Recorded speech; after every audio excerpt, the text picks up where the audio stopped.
Octopath Traveler 2 released worldwide in 2023, and it is my 25th favorite RPG. It was surprisingly difficult to come up with my favorite thing about this game. Music and combat would be the easy choices here, as they're both S tier, and as previously established in other videos, those are the two most important aspects of a game for me. But what I think I really appreciate the most about this game is how thoroughly it improved on every single aspect of the first Octopath Traveler, particularly in the areas where a lot of players felt let down the first time around.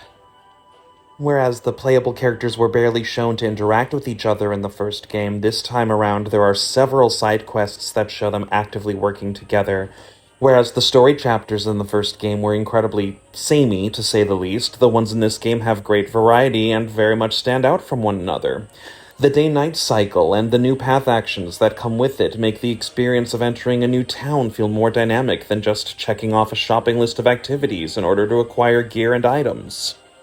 Even the areas in which the first game excelled, like music, combat, and visual design, are somehow even better and more refined in this game. My least favorite thing about this game, and I am fully aware that this could actually be a positive for some people, is the final super boss. While you technically roll credits once you've finished your first character's story, there is a special bonus chapter that comes after you've finished all 8 characters' stories. It's a really cool final section that ties all 8 stories together and has some mind-blowing revelations about earlier events. The difficulty of most of this section scales well with where your characters should reasonably be after completing their individual stories, until you reach the final boss, at which point the difficulty spikes to beyond sadistic levels.